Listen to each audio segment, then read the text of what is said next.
have a permanent account number. The PAN will be used as the common identifier for all digital systems of specified government agencies. This will bring ease of doing business and it will be facilitating obviating the need for separate submission of same information to different government agencies. A system of unified filing process will be set up. Such filing of information or return in simplified forms on a common portal will be shared with other agencies as per the filer's choice. Vivad se Vishwas 1. Relief for MSMEs. In cases of failure by MSMEs to execute contracts during the COVID period, 95% of the forfeited amount relating to the bid or performance security will be returned to them by government and government undertakings. This will provide relief to the MSMEs. Vivad se Vishwas 2. Settling contractual disputes.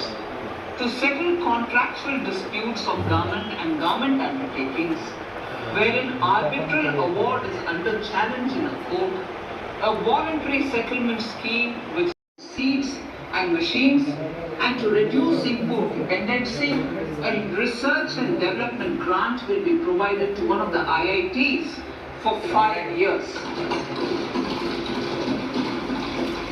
To reduce the cost of production, a proposal to review the custom duty on LGD seeds will be indicated in shipping. Coastal shipping will be promoted as the energy efficient and lower cost mode of transport, both for passengers and freight, through PPP mode with viability gap funding. Vehicle replacement.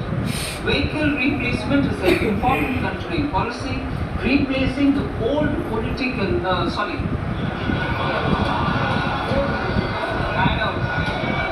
replacing, absolutely, thank you. Replacing old polluting vehicles. Maybe applicable, right? Replacing old polluting vehicles is an important part of greening our economy. In furtherance of the vehicle scrapping policy mentioned in budget 21-22, मैं सिर्फ income tax में 5 लाख के जो 7 लाख को छूट दी, वही एक व्यापारी के लिए काम में हुआ। ऐसा बाकी और कुछ ज़्यादा फायदा व्यापारी के लिए नहीं हुआ। आपने बताया कि व्यापारियों का फायदा नहीं हुआ, तो फिर जनता का क्या फायदा नहीं हुआ? बजट जो आया, जनता को अलग अलग योजना दी है, शेतकरी के लिए दिया है, इलेक्ट्रॉनिक आयटम पे दिया है, उसका फायदा होगा। अपेक्षा काय होत्या आणि प्रत्यक्षात काय मिळालंय? मैं औरंगाबाद जिला व्यापारी महासंघ का महासचिव शिवशंकर स्वामी। इस बजट में हमको जो अपेक्षा थी गवर्नमेंट से, जो MSME के लिए जो लोन दिया जाता है उसके लिए रेट ऑफ इंटरेस्ट हमको 5% के नीचे चाहिए था, वो उन्होंने सिर्फ 1% कम किया, नंबर 1।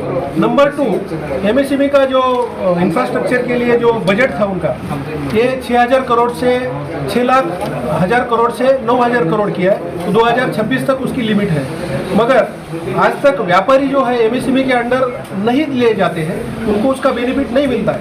ऐसे जो 6,000 का 9,000 करने से व्यापारी का उसमें क्या हित है, उसका विस्तृत अभी जानकारी हमको अभी तक ये बजट में नहीं मिला है। सर व्यापारी महासंघ संतुष्ट है कि जो बजट आया है? ओवरऑल बजट में ठीक है, लेकिन पर्टिकुलर व्यापारिक क्षेत्र में अगर हम सोचेंगे तो उसमें कुछ योगदान हमको मिला नहीं। बाकी आम जनता के लिए बजट तो ठीक है। सर अल्पसंख्यक के लिए तो परसों भी मोर्चा निकला था, और महाराष्ट्र में अल्पसंख्यक के लिए जो 5% के लिए जो मुस्लिम आरक्षण के लिए जो झगड़ा जा रहा है, आज तक के 2% तो प्रावधान हो गया, मगर आज की महाराष्ट्र गवर्नमेंट उसको लागू नहीं करती है। तो ये बजट के अलावा आता है, मगर बजट में जो प्रावधान होना चाहिए थे व्यापारी के लिए, व्यापारी जो है और इंडस्ट्री है ये बिजनेस करते हैं तब जाके बजट बनता है करोड़ों रुपए का।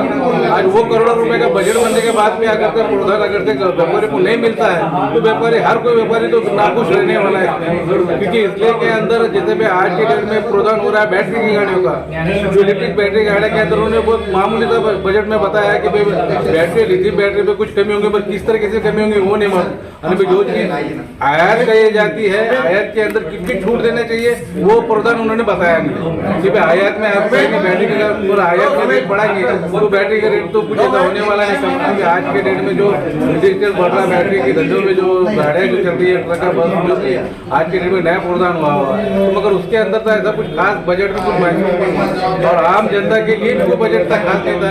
जबकि 2024 के इलेक्शन के लिए जो बजट बनता है उन्होंने बताया कि हमें 20 साल की धरती में बजट बनाना है, और बजट इतना गोलमोल है कि भाई किस तरीके से भी समझ में उसका आना मुश्किल है पब्लिक के लिए। क्योंकि हर टाइम में बजट यही होता है कि एक आम साधारण बिजनेस में जो रहता है, व्यापारी जो रहता है कि इतना दिमाग नहीं लगाता है, ये सोचता है कि भाई इनकम टैक्स में कितनी छूट दिया गया, जीएसटी में कुछ तकलीफ और जीएसटी में कुछ थोड़ा सही किया गया, वो चीजें कुछ सामने नहीं आई है। इसलिए आज के दिन में व्यापारी थोड़ा सा त्रस्त है और बजट से नाखुश है। कल सर अभी कहा गया कि इलेक्शन को मद्देनजर रख के बजट बनाया गया और कुछ राज्यों को लाभ दिया गया और महाराष्ट्र को नजरअंदाज किया, क्या कहेंगे इसके ऊपर? सर ऐसा है कि कुछ राज्यों में कांग्रेस की जो वहाँ पे सरकार है, कुछ जगहों पे उन्होंने ज़्यादा प्रावधान इसलिए दिया गया है कि भाई वो उनको लाभ ज़्यादा मिल सके इस चीज़ों से, कि भाई जो चीज़ें में उन्होंने वहाँ पे अलग अलग स्टेट में जो उनको सुविधाएं दी गई है, और महाराष्ट्र में जो है आज की सरकार की आज चल रही है,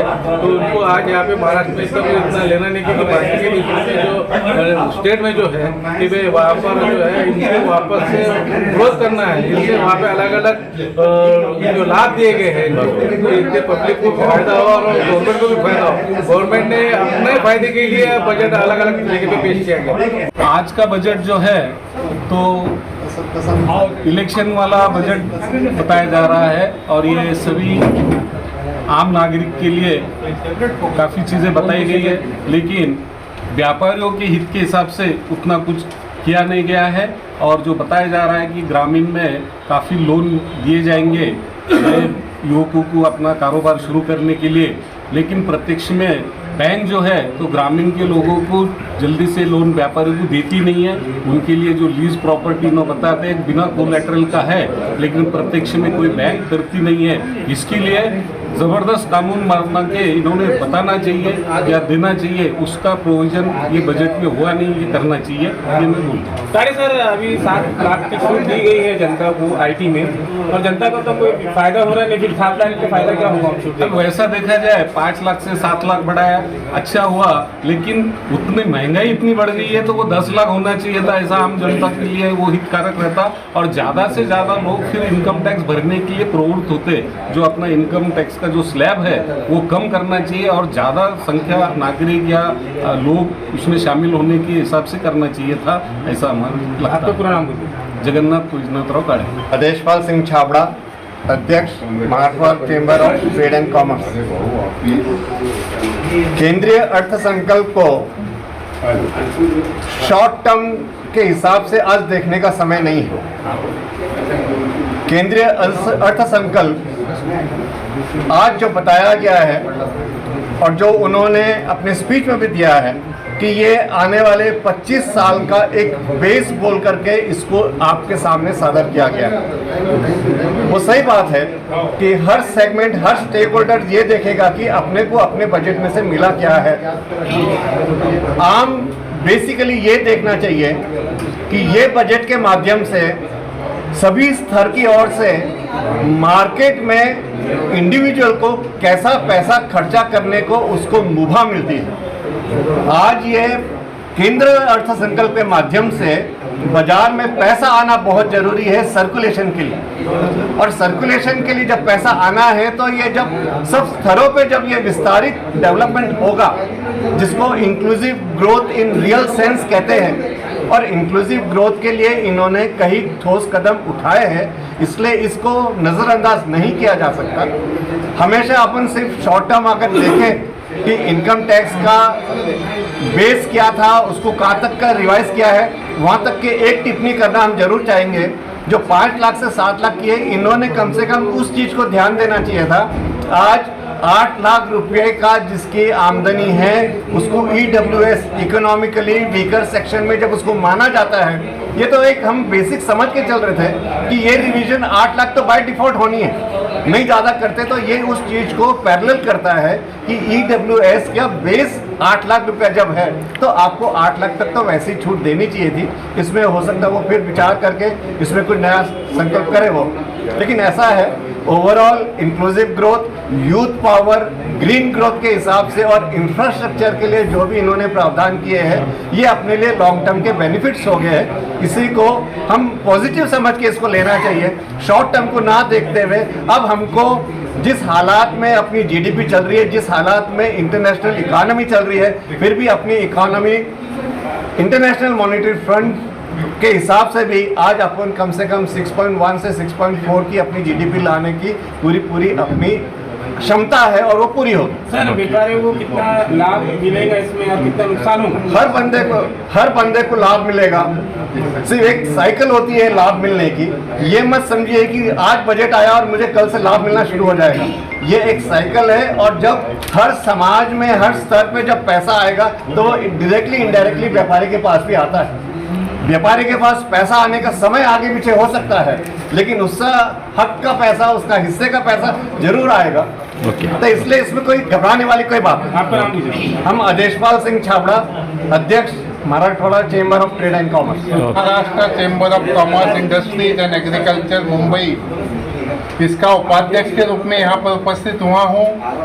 मुझे ये बताते हुए निश्चित रूप से कुछ बातों के लिए समाधान है कि बजट में सर्वसामान्य लोगों के लिए जो 5 लाख से 7 लाख की राहत दी गई है इनकम टैक्स में, ये बात तो ठीक है, मगर हमने अगर ये देखा है कि महंगाई का परसेंटेज गत 4 वर्षों में लगभग 25 से 40% बढ़ गया है। हम सब जानते हैं हर एक महिलाओं का, गृहिणी का बजट घर का जिस तरीके से कोलैप्स हो रहा है, इसमें ये कोई बहुत बड़ी बेनिफिट होगी ऐसा लगता नहीं है।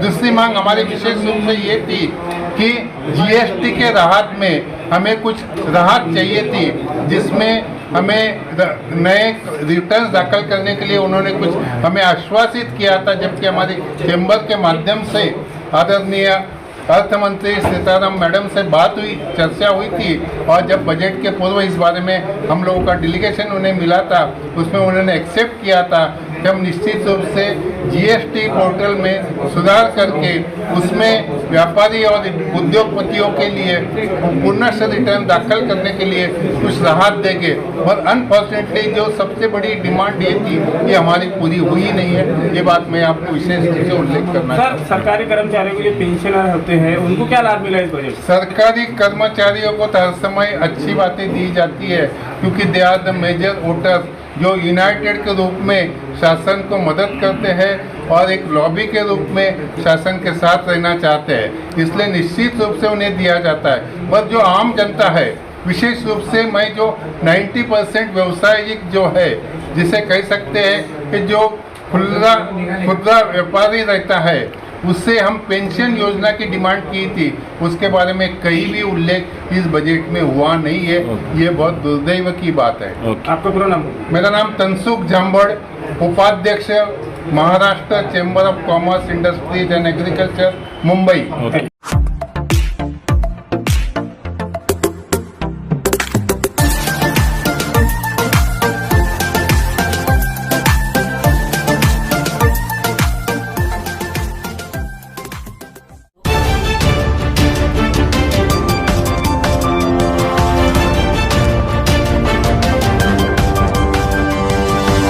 Audio Jungle.